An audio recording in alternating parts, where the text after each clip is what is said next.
Warning: Tsukihime is an adult visual novel with themes and depictions of sex, sexual violence, rape, gore, and abuse. Warnings will be placed before any of these pop up in the video. Just be advised that these themes are in the story. Hello, and welcome back to Tsukihime. Last time, Shiki ventured out into the woods and found Akiha sucking on Kohaku's blood. He was transfixed at the sight and could only listen to the two girls' conversation. Akiha discussed her and her biological brother's desire for blood, while taking a jab at Kohaku's desire to see her dead. Eventually, Shiki managed to break from his frozen state, and he hurriedly ran back to his room before passing out. After regaining consciousness, he overheard Akiha scolding Hisui. After Akiha left, he and the maid talked, with Hisui convincing him to stay home and rest tomorrow. Now it is that coming day, October the 29th, where we start Chapter 9, Origami. Why is there this much sadness? I don't understand the reason. Whatever happens to anyone, it is their fate. It's not something that I can resolve as a stranger. Neither pain nor happiness, nor feelings nor flesh. It's not that I'm sad. So why this relentless regret? Even though I never knew about that girl. Even though I only looked at her now. For me, there isn't a connection between the two. So why? After thinking of the past I did not see until now, why does my chest feel like it is tearing apart? Hey, I wonder what is the most miserable. That moonlit night. The killer I happened to meet that one night asked that question. That was just one of many, rambling and meaningless scenes. And how did I respond? Sadness is easy to see, and happiness is hard to understand. To find miserable situations, you have to look way down. If being miserable is living a life so painful and full of suffering that makes you wish you were dead, then it would mean that it was better if you were never born. As for me, I thought the saddest thing was to never have been born. After I said that, the killer laughed. After laughing so hard, he said something along the lines that I was a really nice guy. What is misery? Not even realizing your misery and mistaking it for happiness, I think. I remember nodding to that. That really can't be helped. Not being able to think that you're miserable. The only thing that is granted to them will be that sympathy is meaningless. Believing the illusion that she's happy, she will live a laughable life. As a stranger that can't feel her pain, I agreed that kind of misery was the worst.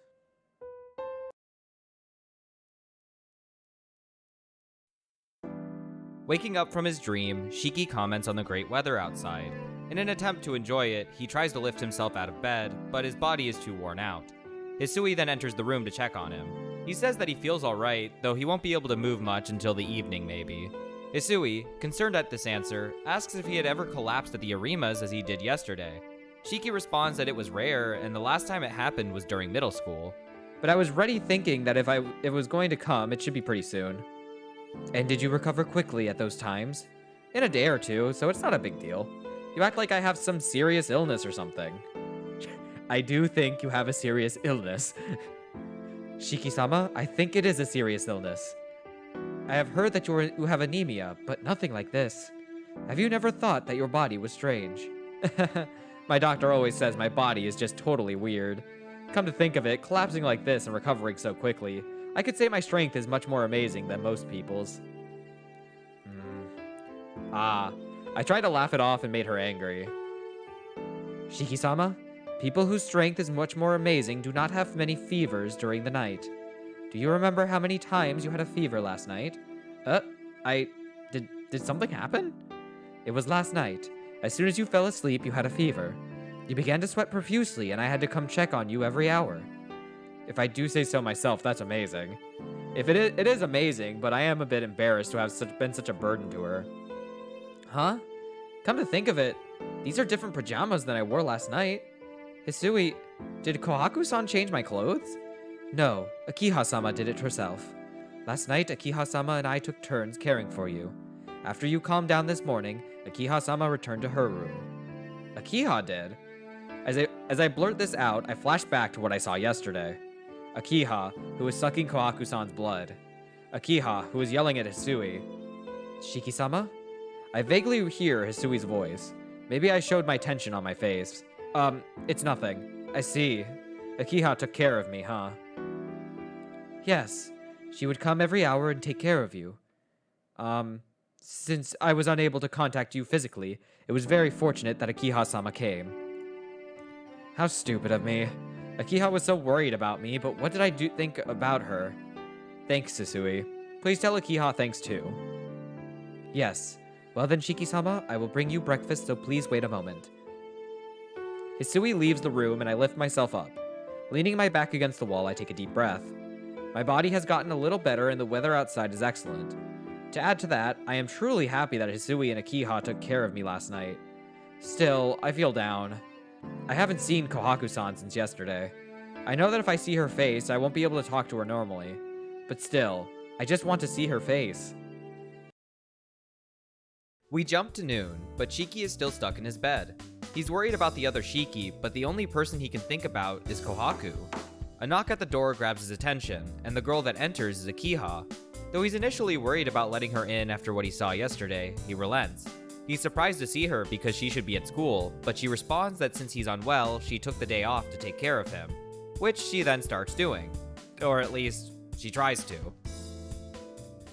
I will take your temperature, so please put this in your mouth. After that, we need to change your sheets, so you can get up for just a moment.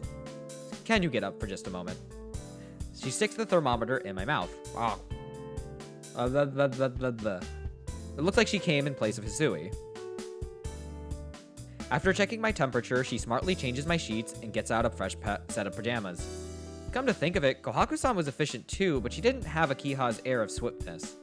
Even though Kohaku-san is relaxed normally, she probably has things ordered so there's nothing unnecessary done. All finished. Nissan, please lay down. Still standing, I steal a glance out the window. Kohaku-san is gathering the fallen leaves with her broom in the garden. I could probably say hi from here, so... Nissan, I have finished putting new sheets on your bed. Huh? Ah, sorry. I spaced out a little. I sluggishly lie back down on my bed. Sitting down on a chair, she starts to peel an apple rather clumsily. With an intense look on her face, she intently works the knife, but sometimes she uses too much strength and the knife almost flies towards my bed. Is she practicing to be a good housewife? I wish she would do such dangerous things in the kitchen. Akiha, you don't have to force yourself. Indirectly, I tell her not to do things she's not good at. Akiha, a little dissatisfied, puts down the apple and the knife on the floor. Wait, don't put it on the floor. Seeing her with the plate and fork, it's obvious that she was going to do something she's not good at. Despite the result, I'm happy for Akiha's care. But it's funny, so I start to laugh. Hey, what is so funny, Nissan? I did not do anything to make you laugh. I was just thinking that this is just like back then. When I was sick as a child, you used to clumsily take care of me back then too. Yeah, I remember. When I was still living as an adopted child, when I was playing with Akiha, I caught a fever and collapsed. I was resting in the detached house after that, but Akiha escaped the mansion to come after me, or come care for me. It sure brings back memories. At first you just held my hand, but you started to try and take care of me. At the end, you even took some empty syringes and were going to inject me, right? I regret it now, but it's the truth that I cannot take back. No kidding. If Jinan-san hadn't realized it and stopped you, I probably would have died. Incidentally, Jinan-san was the assistant of the family doctor.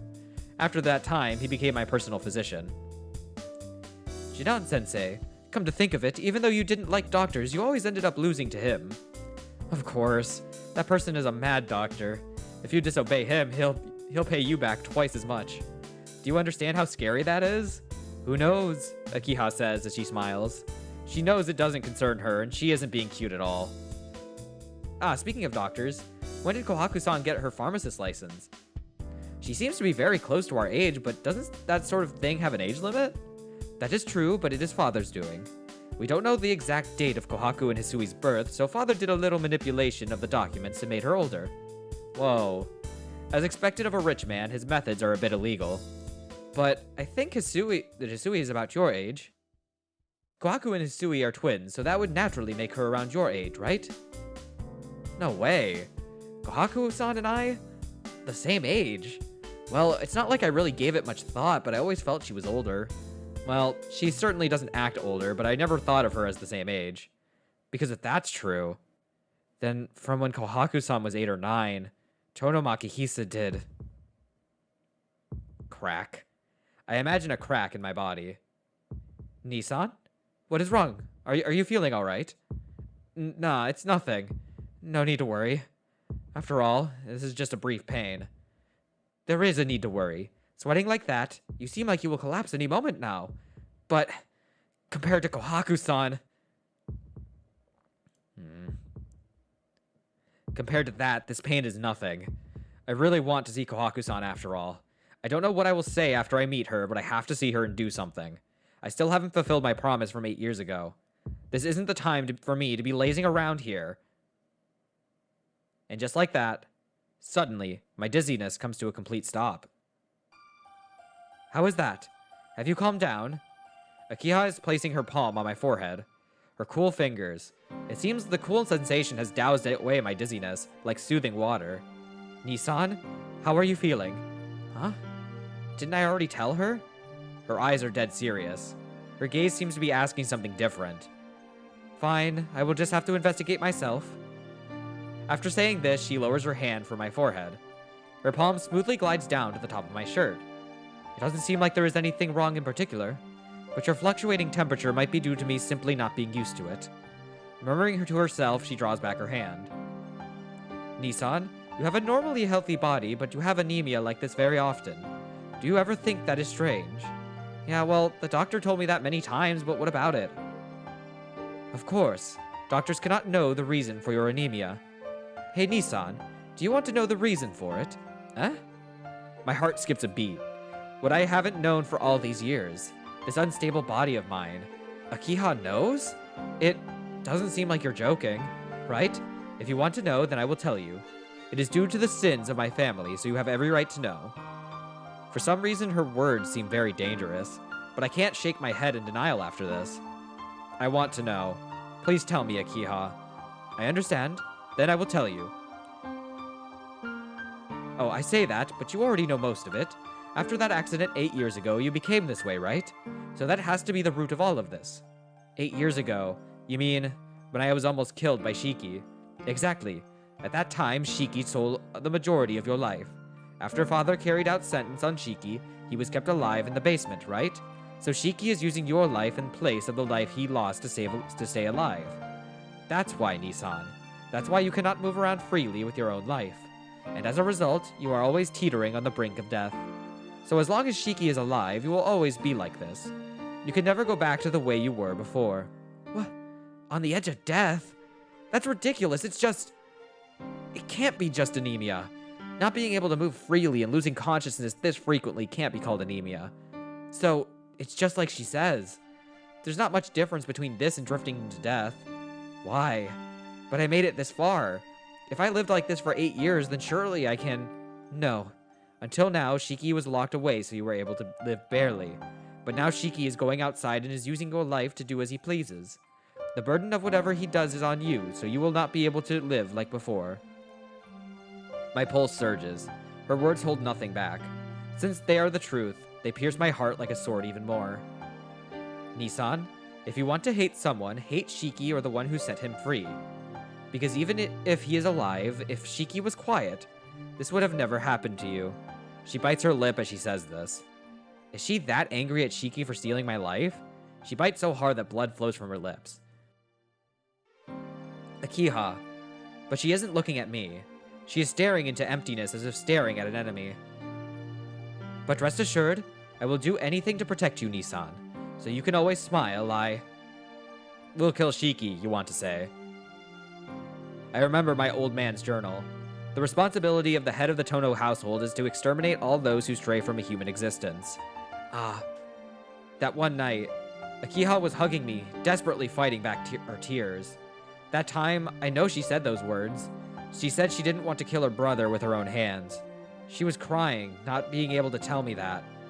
It's fine. You don't have to feel any responsibility. No, I am the head of the Tono family, so all the crimes any member of the Tono house has committed, I will definitely... Hey, you don't have to make such a painful face. It's okay. This has happened before.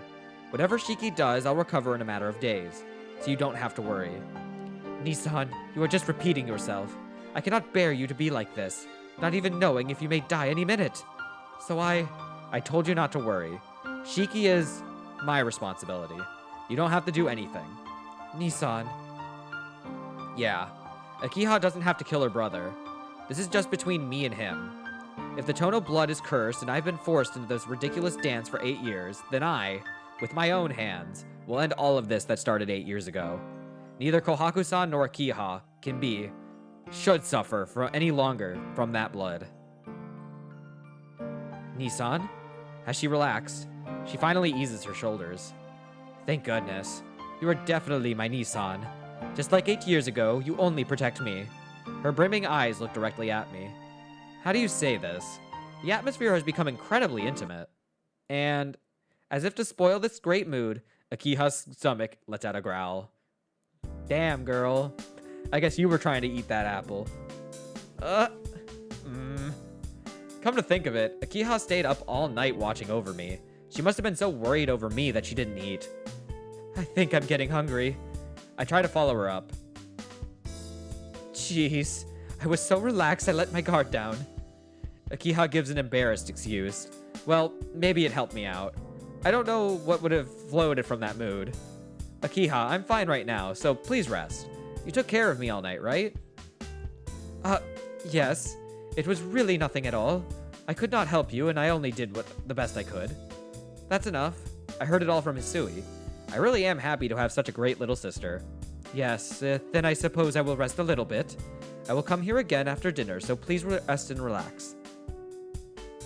Getting up from the chair, Akiha leaves the room.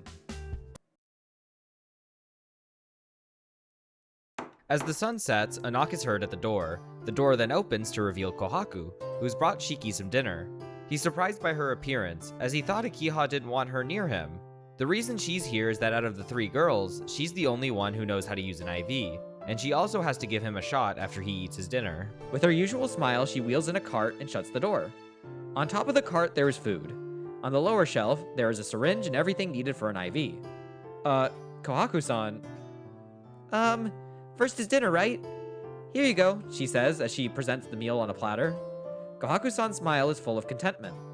How could I destroy it? Please act like before. I remember Hisui's words. Even I want her to keep smiling like this. I want her to see her smile happily, just like this. I can't destroy that. Well, I'll dig in.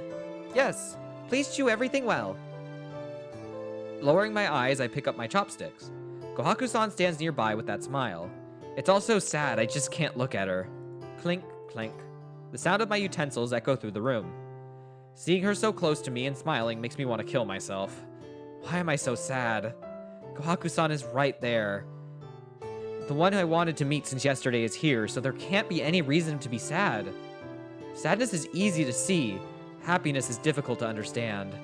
For example, a girl who was locked away in the mansion since she was very young. The girl giving Tono Shiki her ribbon despite all that. The stupid me that spoke so happily about the past in this mansion. Such things cause me pain. Clink, clink. The sound of my utensils. Bringing my hands together, I thank her for the meal. As if she was so happy that I had seconds, she cheerfully takes the dishes. If that was true happiness, maybe I would be happy as well. That's pretty simple, isn't it? I suddenly find the reason for my sadness. There must be something wrong with me to not have seen it earlier. I just like this person. I love her to a point where I can't even imagine seeing her in pain. It seems I finally realized that simple fact. Well then, a shot before your IV. Shiki-san, can you roll up your sleeve for me?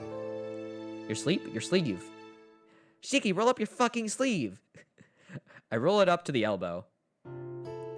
This won't be too painful, so just relax. Makihisa-sama would sometimes fall ill too, so I've had a lot of practice, you know. She rubs my arm with a swab of cotton drenched in alcohol. I don't know what to do. Kohaku-san says Tono Makihisa's name as if it was nothing. This perfect act. Is there a reason for it? Come to think of it, you were always injuring yourself as a little kid. You would ignore Makihisa-sama's scolding and run around the garden. She speaks nostalgically. I just can't look at her smile directly. For an instant, her smile changes from its usual form. It isn't her cheerful smile. It is a smile that comes from describing a distant, longed-for dream. But to protect the Kohaku-san of the present, I have to play along with this charade. That's right. But Kohaku-san, you also seem to be having a lot of fun. Yes, running around with you, Shiki-san. Yeah, it was really fun. Playing in the garden until sunset. But after it was all over, you would always get yelled at for being covered in mud. That's another act, too. That smile is just fake. Not being able to stand it anymore, I wrap my arms around this girl, speaking of her dream. Bro. I can't even hold on to her tightly. Shiki-san? Her questioning voice reaches me. I just wordlessly hold her close to me and stroke her hair. I can't let her see my face. I probably have a horrible expression. I can't meet her gaze, her sharp perception. If I did that, she would know that I know everything. But still, I try to hold back and bite my lip. Shiki-san? Does it hurt that much, Shiki-san? No, it isn't that. All I can do is grip with my fingers. I can't hold her tightly, but I want to embrace her as much as I can. That's no good, Shiki-san. You're a boy, so you have to endure some pain. Her arm brushes against my hair. She quietly rubs my head. That breaks my limit. It's okay. Shiki-san? Did you say something? Kohaku-san asks. No matter how much my mind screams at me to stop, the words just come out. It's okay. You don't have to smile any longer. Eh? It's okay. You don't have to force yourself to smile. My voiced feelings spurt forth from my clenched lips.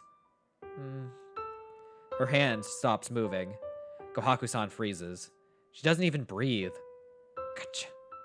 I hear a noise. Kohaku-san pulls away. Oh no! It looks like the IV spilled. The usual smile. Unfortunately, the next one will not arrive until tomorrow, so we'll have to stop for today. Well then, Shiki-san, if anything happens, please call me. Kohaku-san pushes the cart as if nothing just happened. She leaves without opening the door. What was I doing? Acting like that and breaking my promise to Hisui. It's no different than Makihisa. I couldn't even control my feelings. The open door flutters at me in ridicule. Wait, Kohaku-san left without opening the door? I was gonna ask, how does she do that? That's odd. I know Kohaku-san closed it when she came in. So why was the door open? Oh no. Someone was peeking. And I'm gonna say it was probably Akiha. This has to mean that someone was watching when I was hugging Kohaku-san. After dinner, I will return, Nissan. That's what Akiha said. Oh, fuck. Akiha saw it. I ponder aloud. That wasn't really a big deal. So why?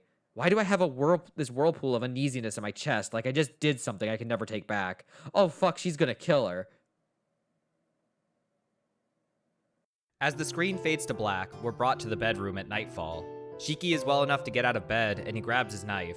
He's going to go hunt his brother before Akiha can, as he doesn't want her to bear the responsibility of killing her own brother. He walks the commercial district, but doesn't find him. The naivete of assuming he'd easily find a murderer at night is now dawning on him. He opts to stop walking aimlessly, and to instead camp in the alleyway, since that tends to be where the murders take place in his dreams. There, he grips his knife and mentally prepares himself. His heart is pounding, and he's still nervous about killing, yet he knows he has to. He wonders if he's been desensitized to the idea due to all the dreams. The only thing that is normal is my heart. It is the only thing that feels the tension of the upcoming killing and beats a warning bell inside of me. Maybe it is the only true normalcy of Naniya Shiki. I let out a deep breath. My insides are still overheating. Strange. My feelings are completely calm, so why? Why is my blood racing to meet this vampire? Thump, thump, thump, thump, thump, thump, thump, thump, thump, thump, thump, thump. Once before, I think I was searching for someone like this. I sense someone and instantly hide myself. The sound of footsteps. My pulse reaches new heights. The one who is coming is the one enemy I knew I came here to defeat.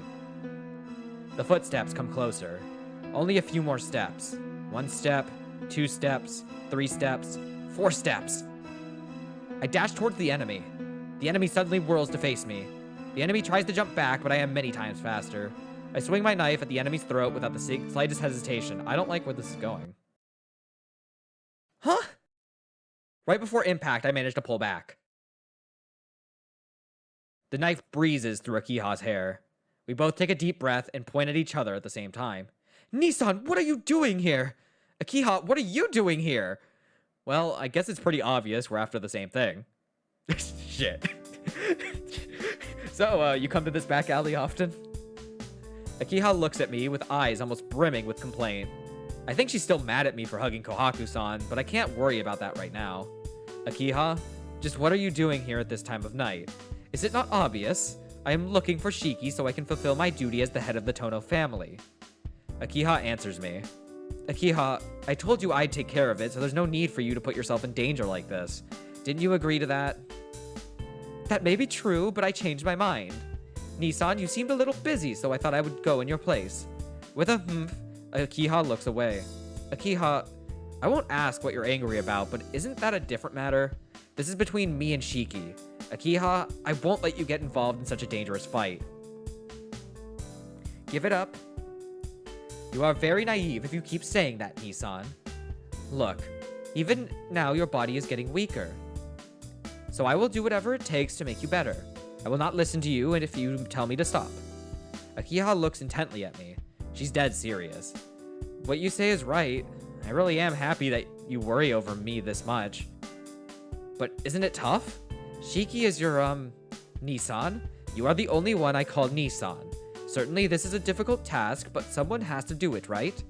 I was raised to fulfill my duty as head of the Tono family, so all of this is under my resolution. More importantly, Nissan, at your current health, what are you doing? Aren't you the one in danger from Shiki? I got better. Akiha adopts an incredibly commanding pose as she walks towards me with her fingers pointed right at my throat. I unconsciously take a few steps back under this attack. See, you're already losing to me mentally. Look, you are just a normal human, so a monster like Shiki is too far above your level. I will escort you this night, but from now on, you have to take care of yourself. Akiha grabs my arm and walks off. Well, wait, Akiha, wait up! Oh, quiet, if you make a racket this late at night, you'll just attract the police. Ugh, I lose once again. Oh well. My body still isn't fully well, so I should just go back like she says. Can I just say no? No. Nissan, please go back to your room. I am also done for the night. Akiha turns away, still a bit perturbed. Her black hair swishes in the air. For no reason whatsoever, I see her and feel this incredible uneasiness. Akiha. Yes? What is it, Nissan? I can trust it, right? Huh? I say that without really knowing what I want to trust in. Akiha looks surprised for a moment. Yes, you have not done anything you need to worry about, so please rest. She says this with a completely unclouded smile. Akiha walks away. My room is on the second floor in the western part of the mansion. Akiha's is in the eastern part. Does living under the same roof but being so far away make that uneasy? Will this lingering uneasiness that I still can't define? Or with this lingering uneasiness that I still can't define, I open the door to my room. Is there something in my room? It's the end of the chapter. Okay. With Shiki's attempt to hunt down his brother now royally fumbled, the chapter comes to a close. Shiki's feelings towards Kohaku have come to the surface, but that seems to have brought more tension in the mansion. His brother's whereabouts are still unknown to him and Akiha, so how the hunt continues, we will have to wait and see. For now, thank you for watching. Next time on Tsukihime, we enter Chapter 10, Locks of Hair.